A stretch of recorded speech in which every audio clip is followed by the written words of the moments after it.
conversation. I wanted to continue on with speaking about what I was speaking about last Sabbath, which was, has monogamy always been the standard for Black people? And I was reading chapter 16 on the other woman and just speaking from, as I always, share a Hebraic perspective. But I also posed the question to sisters who say that they are following the God of Abraham.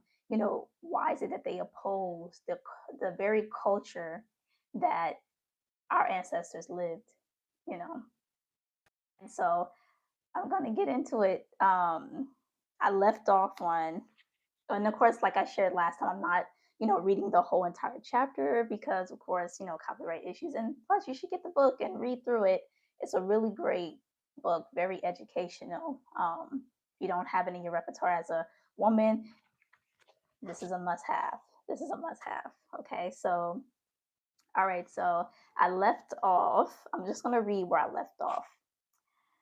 The Black man also, be glad, is out in the open and may have a plan whereby each of them can live in peace. It's talking about the two different women, all right, that he's with, and the fact that he has come up with a plan to resolve their emotional, hiccups, like their emotional, like their feelings as it relates to like there being another woman with the man that they're with, right?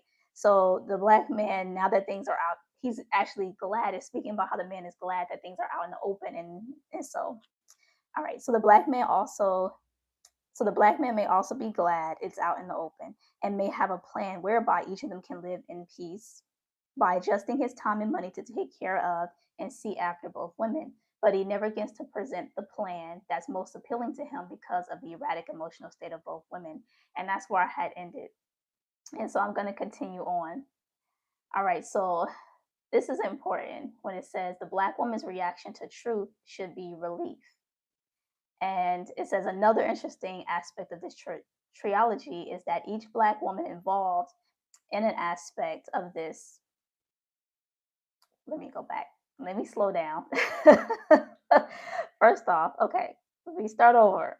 Another interesting aspect of this trilogy is that each Black woman involved in a two-woman man relationship or a three-woman man relationship, which does exist, is that they tend to be embarrassed for each other to know they are sharing the same man. It sounds confusing because it is. In other words, it's all right for the women to know their men have another woman until the women are confronted with the actual existence of each other. I thought this was so deep. So it's like there's like this cognitive dissonance because you have this aspect of like women are living, they are involved in a sort of like polygynous dynamic already. Like if you had children by a man and now you're with someone else, as a woman. Now you're with someone else, but you had children by that man, and he's with a new woman or women. You're sort of in a dysfunctional polygynous situation. So it's like it's already happening. It's already happening because people don't have a righteous culture, and marriages are failing. Marriages are just failing because it's not based on any sort of like standard, really. The American standard is not a standard that produces a long-lasting marriage. So you have these dysfunctional, situations, these dysfunctional family dynamics, and a dysfunctional polygynous situation is already happening. It's just dysfunctional, because the unions have been tore apart, and like I said, they're not founded on any sort of righteous like principle where the most high Yah is governing. There's some sort of like, even if you're not, religion, you don't have to be religion. I'm not speaking from religion, but just having some sort of like mission and purpose and commitment and true covenant, that you have with these people that you're interacting with in these sort of relationships. When that's not present, it's destruction. It's destruction, and people are left hurt, you know, and damaged. So going back to what's being said, like the women are very confused, right? It sounds confusing that women are okay with like knowing that there's another woman, but just don't have it in my face. I don't want to see it. But I just wanted to highlight the fact that this is in Leviticus. I actually have some scripture from Torah that I wanted to read in regards to this. Okay. It says, you should not steal, you should not deal falsely. That part. You should not lie to one another. So when it says you should not deal falsely, it's speaking about, one moment, I have all these distracting messages. Um, Pardon me. Just a moment. I think someone said they can't see me or I'm like cut off. So hopefully, oh, that is not the case. Okay, yeah. That's someone telling me that my face is being cut off. So I can't necessarily like see see that because it looks clear on my, well, it looks centered on my end. So, but I'm gonna maybe I'll move over this way. But I'm gonna keep going. Um, okay, so going back to Leviticus, you should not steal, you should not deal falsely. So you should not deal falsely.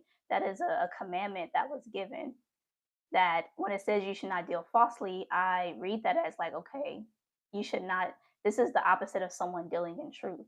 So when women are pretending like, okay, I don't want to face the reality of what's going on, then they're deciding to go against this very commandment of like, I want to, live a life of falsity. I don't want to live in a life of reality and truth. I'd rather live in this deception where I don't have to actually I don't have to actually come face to face with the truth. So I just wanted to like highlight like how a lot of this, it really has to do with people just not having any sort of like moral compass and standard, and that's why we have all these messed up situations, because like things are so out of like whack, because there's a formula. The reason why the creator gave laws is because there was a formula. Like these laws, if they are abided by, they created like harmonious situations, harmonious unions, harmonious families, harmonious brotherhood, sisterhood. It was the correct formula for all of that to happen. But now we live in such a messed up world. There's so much chaos because people have strayed away from that formula, from Torah, from those laws. So things are all out of whack, and people are wondering like, oh, men are like this, men are like this, or sisters are jealous of each other. And it's because they strayed away. And I was actually, reading on Hosea and the story of Gomer, and just listening or just reading how the Most High treated, those who were committing adultery, and how serious that was. Like that sort of like disloyalty. You're gonna take the gifts that I gave you and go give it to another god, or go give it in a marriage. It would be, and go give it to another man. Like you like read like the energy that the most how the most high viewed that, like he had no mercy, not even on the offspring, not even on the children. So, and it goes deep because even when it comes to like single mothers and stuff like that, and when they think that they're doing the right thing by alienating, children away from their fathers and things of that nature, it's the treacherousness of that, like the betrayal in that is like, if you just kind of look at how y'all look at the disloyalty of something like that, like you take something of mine and you go give it to another, you know it's it's so deep, but I don't want to like get into it because that's like a whole nother topic, and I'm trying to stay focused on this topic. But yeah, just trying to stay on topic. So, but yeah, it's very like deep. Like I said, like there's a formula for how things are supposed to go in order to create the best outcome, the best situations. And when it's not followed, yeah, chaos will arise. So it's no wonder why sisters are saying like polygyny is not for me. I would never do that. Yeah, you would never do that because of what you was taught by American culture. That's why you would never do that. You would never do that because you don't understand the culture of Hebrew people, of the Hebrews. You don't understand why our ancestors lived the way that they lived. You don't know what they were operating from. You don't understand why they abide by the laws. Um, and this wasn't like a religious sort of thing. It was in the fabric of their culture and the way that they lived, because of the results that it produced, and not just because of like the results that it produced, because they had a covenant. They had a covenant. So, that wasn't something that just is taken lightly. That was a serious thing. And marriage was also a covenant. So in the story of Hosea and Gomer, he used that story an example of a man marrying an unfaithful woman to share, like, hey, this is how y'all treated me, y'all God. This is how y'all treated me. And this is how I feel about it. Boom. No mercy on you and your children. And he used the example of a woman because if we just look at it for a second, for those who have experienced heartbreak, for those who have experienced someone being disloyal or cheating on you, someone being unfaithful, you know how painful that is. So there's something in, because it's so hurtful, it's so painful. We know, like even without religion, even if you don't abide by any sort of laws, and even if you're not like spiritual, you if you experience that, that heartbreak and the feelings that come along with being hurt like that, then you know it's not right. You know it's not right because like someone being unfaithful, it caused extreme pain, and that's not something that's obviously right because do I have to explain like if it was right, then you wouldn't have all of these terrible emotions, you wouldn't feel so hurt by it. But it's something wrong about somebody being unfaithful, right? So the Most High like uses the example of Hosea and Gomer, like you go marry a prostitute and go have children with her, and I'm going to use an example so you all can understand what you've done to me. I want you guys to understand, like, and he also speaks about how the situation can be redeemed. He shares a process of what happens when a person is um is unfaithful, has committed adultery, how they this process of them being coming to a realization of, oh, I messed up. This is not all what it cracked up to be. Then they start to be like, man, I need to go back to my first husband. I need to go back to God. I need to go back because this is not. I am totally lost out here. They have that realization. It's a process. The story talks about a process that we go through, and what I learned in my community is that when reading scripture, it really is speaking about the journey of the soul. So I don't necessarily look at the stories and just take them literally for what they're saying. Like I really try to like dissect it because I do want to understand what's being said. So I do look at the Hebrew words. I do look at the context, like what's happening at this time, who's speaking, who are they speaking to, what was happening in history at this time. Um, so yes. All right, so let me get back to it. I feel like I kind of like strayed, but it's okay. Okay, now I'm gonna skip. I'm gonna skip a bit. All right, so it says when a black man has more than one woman for the purposes of adding more joy to his life, and because he met another woman who had needs he decided to fulfill, he must keep the women under control by telling each of them the truth.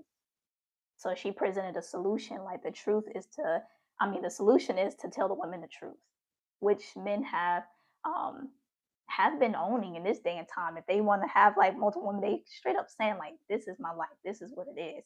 So some men have already decided like, "Yeah, I'm gonna walk in truth and I'm gonna tell you the truth." Women always say they want honesty, so they giving it.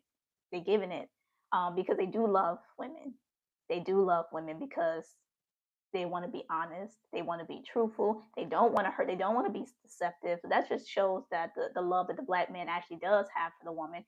And even the fact that he didn't want to hurt her. So even the men that kind of move in deceit and don't tell the woman what he's doing, yeah, that's wrong. But he's doing it because he doesn't want to hurt the woman. He doesn't, want to cause her any more emotional turmoil. But that's not, of course, that's not the way to go about it based on what Sister Harzad is saying, because it's like the truth is the solution. And he's also sacrificing his own nature in order to make women feel like just to like emotionally like just to cater into his women's emotions. I'll just say it like that because he's denying his own nature, you know, to do that. And that's sad. So it's like that sacrifice. Do I sacrifice who I am so that she's not over here messed up emotionally, but she has to do that's the work that we all have to do as women. We have to work on ourselves and work on our insecurities and work on our jealousy. That is not a part of law. That is not a part of the formula that God gave for us to say like, I want to be selfish. I don't want my man with anybody else. I'm a Hebrew woman. I'm a woman of God, but I don't want my man with nobody else. We have to look at it like, is that love according to what Torah says? That's not what love is. there was a certain formula and certain principles that were given to the people. Um, and and she speaks about like a woman's like idea of love is not really accurate, but I skipped over that part. But she doesn't really know what love is. She doesn't understand what real love is. But yeah, she's demanding all of these things from a man to make her to really just cater to her emotions, to help soothe her emotions and manage her emotions for her. And it's sad because it's like it just highlights why women need to be covered again. It just highlights why women need to be covered. Um, but yeah, so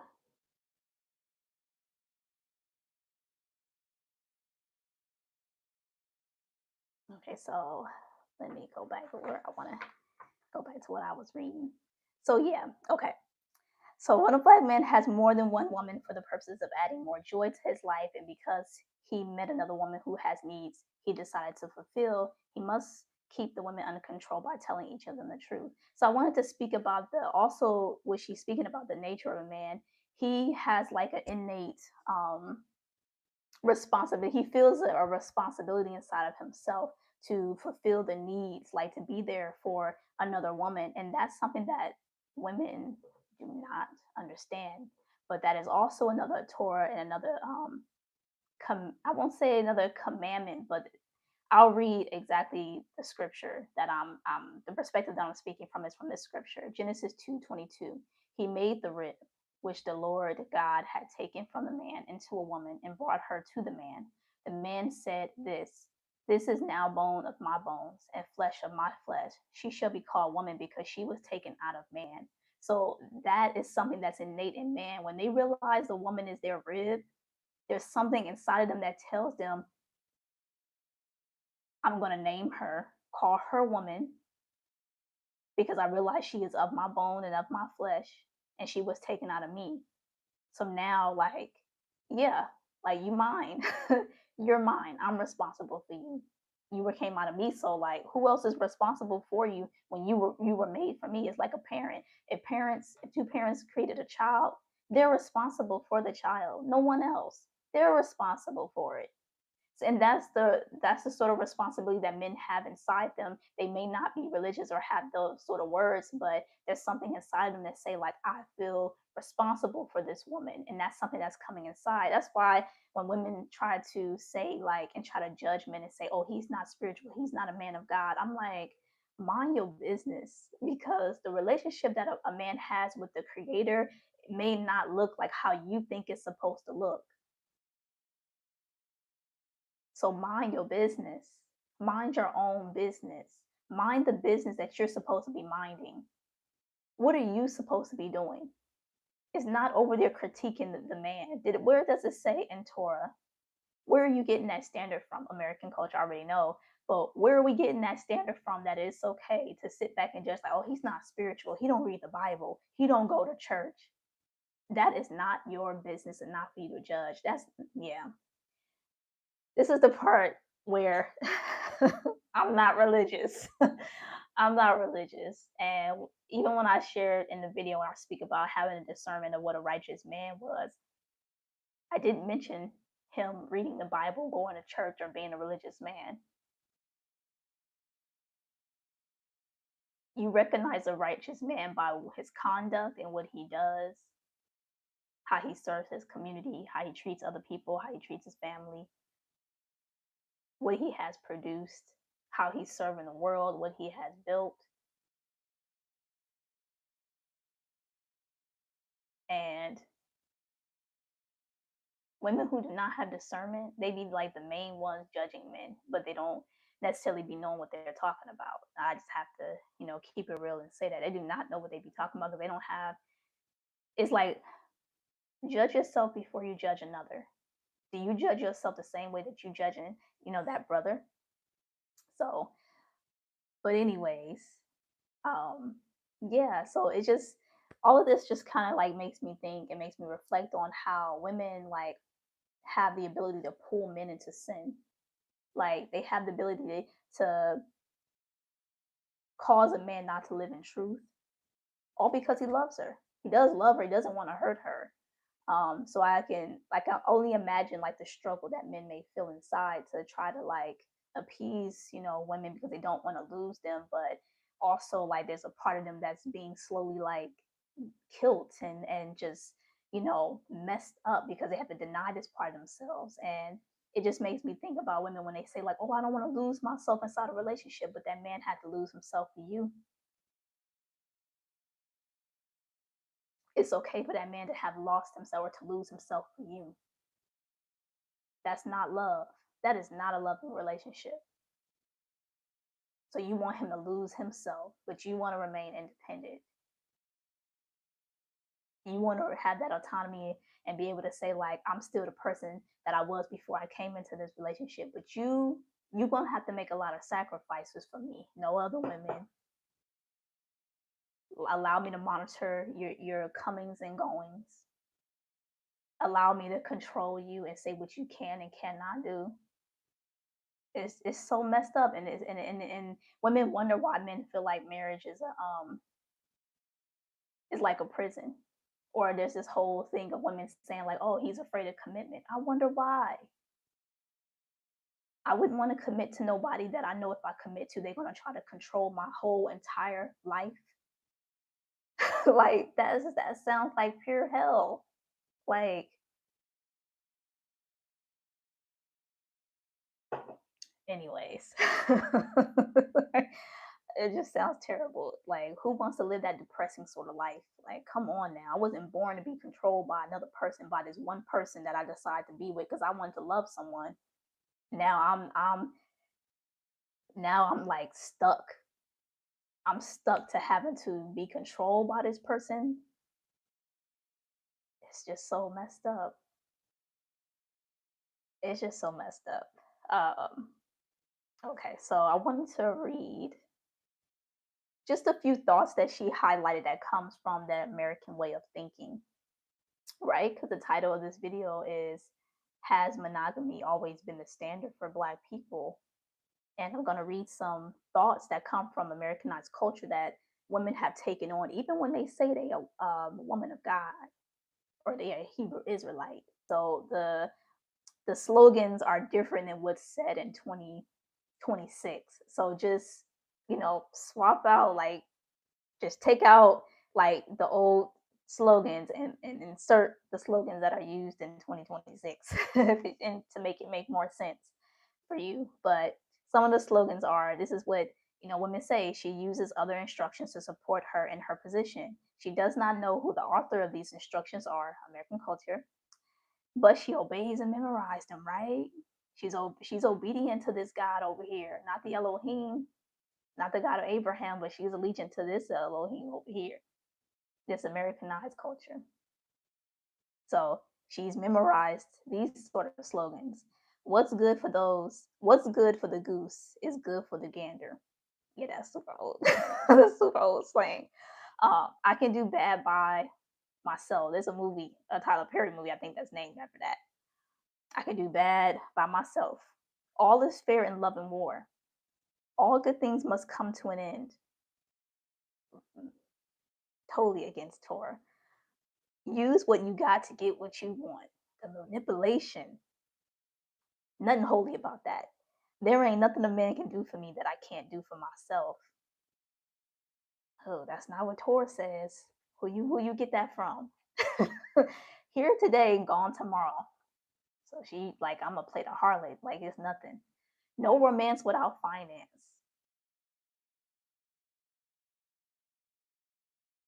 There's so much wrong in that statement. So you gotta buy her. I don't want to be bought. Don't throw money at me. I'm worth more than that. Do not throw your money at me. I'm worth more than that. It's easier to forgive than to forget. Right. So it's okay to hold on to resentment. Out of sight, out of mind. Right. I want to stay in that delusion. Fake it till you make it. I want to live a life of inauthenticity. I want to live a life of fakeness. And I'm okay with that. Fake it till you make it. Yeah, I want to live a life of fronting and putting up a facade. Live a life of illusion. Absent makes the heart grow fonder. That's another manipulation tactic, actually. If I keep my distance from you, right, you'll come running after me like, hey, like, where'd you go?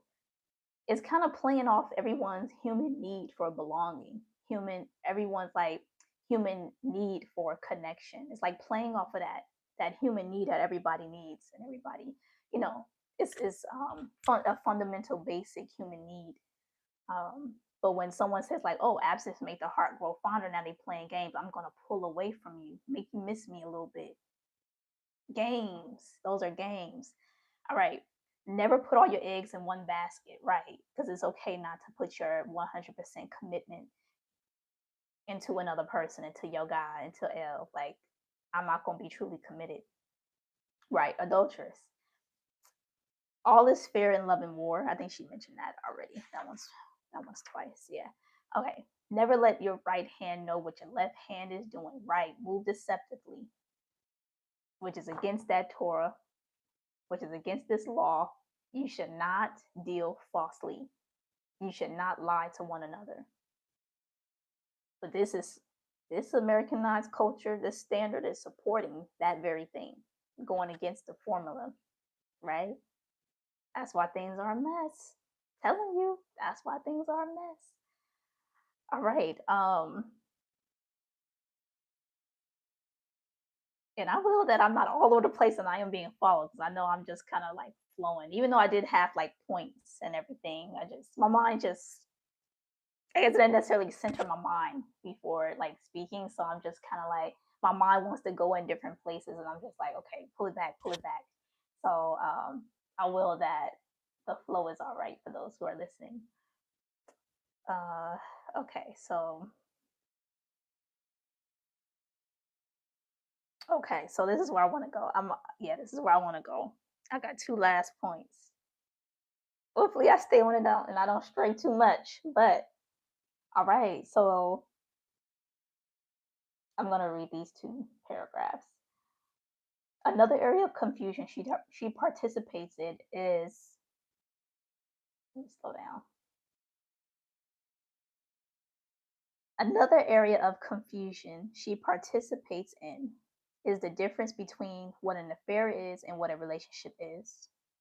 An affair is exactly what it suggests: a temporarily happening, attended, a thing to do, an event. In more precise terms, an affair is strictly an episode or many episodes of sex without responsibility, which is fornication. Adultery, on the other hand, is sex expressed when one is not sure of one's womanhood or manhood. Adultery is sex used as a proving ground to try to convince self of capability and usefulness. A relationship is a union of a man and woman where they are responsible for each other, not necessarily financially, but emotionally, mentally, and physically. A relationship that is grounded in reality. Life situations are met with discussion and compassion, and there is demonstrated caring, involvement, and consideration. Certainly, a real relationship presents more challenges than a fun filled frolic and a hay limited affair. Affairs are easier, less complicated, and represent immaturity. That's the part I want to highlight, the immaturity of that. It represents immaturity, cowardice, and lust, raw passion with no real potential for love. Because they don't know what real love is. Um, so I wanted to speak about how a healthy relationship is based in reality. So, which kind of goes into like what I was sharing like earlier, when a woman, like a lot of times when they're against polygyny, but they're saying that they're a righteous woman, they're a good woman, they are pulling that man into sin by trying to force him to live a lie just to be with her. And I wanted to like speak about the immature aspect of someone who doesn't want to commit themselves. And I think about what a real marriage is based on what the Most High Yah was sharing in the story of Hosea. Read Hosea 1 and 2. chapter 1 and 2. Like the level of commitment that one has to have, that sincere commitment to say, I am riding with you and only you. I don't have one foot in and one foot out the door. I'm going to be here forever. My relationship with my God is forever, just like your relationship in a marriage is supposed to be forever. So the relationship that you have with your God is supposed to be mirrored in the relationship that you have with the man here on earth on earth. So a real marriage to me requires a character that is very strong. And as a woman, it requires loyalty, commitment, compassion, self control, love, sisterhood. Like there's a sisterhood. There's a standard that women should have as being a good sister to another woman. Just a sister code. Like I would never violate you on this level because I have the quality of being a sisterly woman. So I would never violate another woman on this level. I would never lie to her. As Torah says, do not lie. I would never lie to her. I would never make her feel less than. I would never try to compete with her. I would never hurt her. I would never try to hurt her.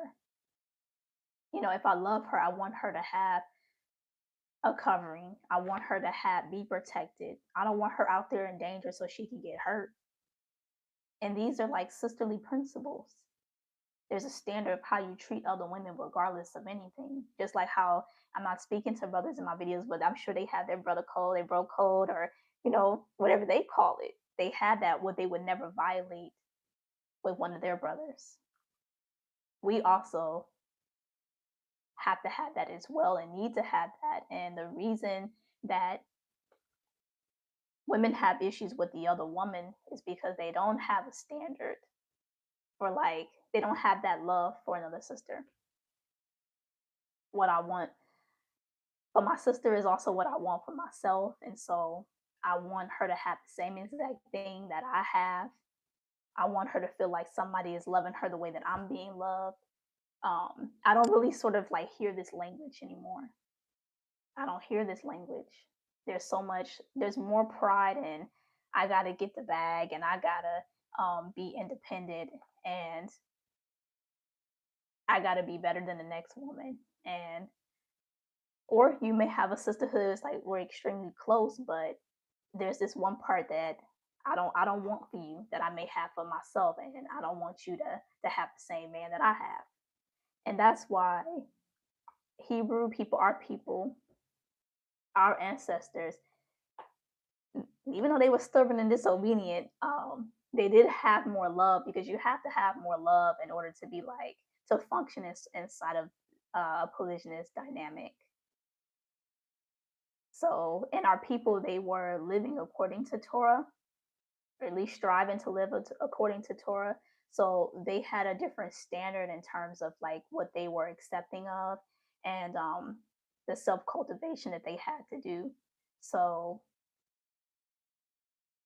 monogamy has not always been the standard for Black people because they weren't living this American culture. They had a whole different culture where they had to abide by a whole different set of laws that was integrated into their culture. And so they didn't have these sort of thoughts where they had one foot in and one foot out the door.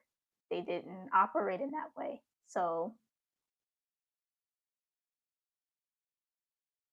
yeah, there is a immaturity and a lack of seriousness when you have someone who is not willing to be considered or show that real love for a man and say like, you know what, I shouldn't be trying to control you. If you have an innate desire or a sense of responsibility that you have to do certain things and live a certain type of life, I don't have the right to come in and say like, no, don't do that for me. Like, what are we supposed to be doing as women? What are we supposed to be focused on as women?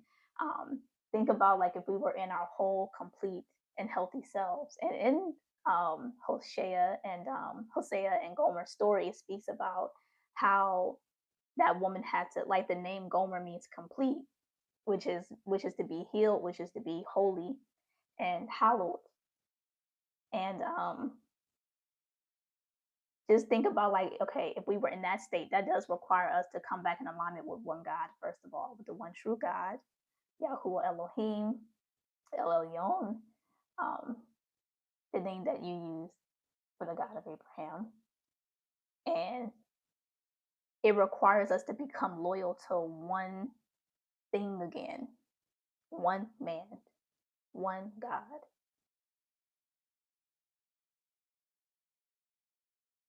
That's a requirement. And when a woman is not operating in that way, you already know she's not whole, she's not complete, she hasn't gone through that process of coming to that realization, like, I'm out here lost the way that I'm living, and I need to come back. I need to repent.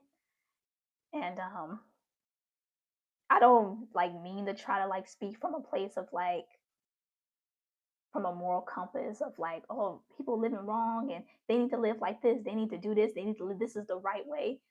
Because everyone is not doesn't have the same God. Everyone doesn't have the same Elohim. And so I do realize that, and I'm not speaking to everyone. I'm only speaking to those who it hit and who resonate with what it is that I'm saying, with the perspective that I have. um, the perspective that I've had is based on the culture that I've decided to live.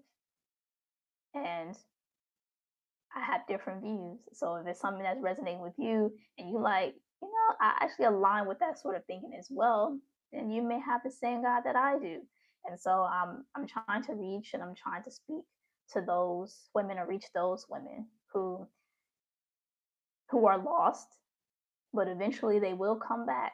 They will come back home, you know. Um, so yeah, I think that is all I want to share on this one. Um, this is the end of chapter 16. Um, so that concludes this part two.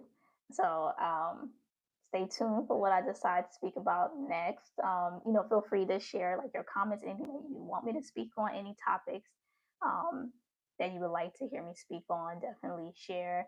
And what are your thoughts on monogamy not always being the standard for Black people?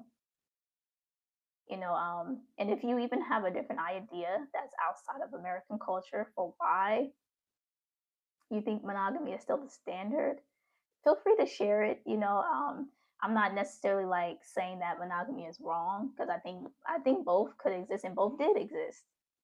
So but yeah, like any thoughts that you want to share, definitely feel free. But I definitely appreciate all those who will listen to this live. And you know, if you liking what you're hearing, like, subscribe, share the video.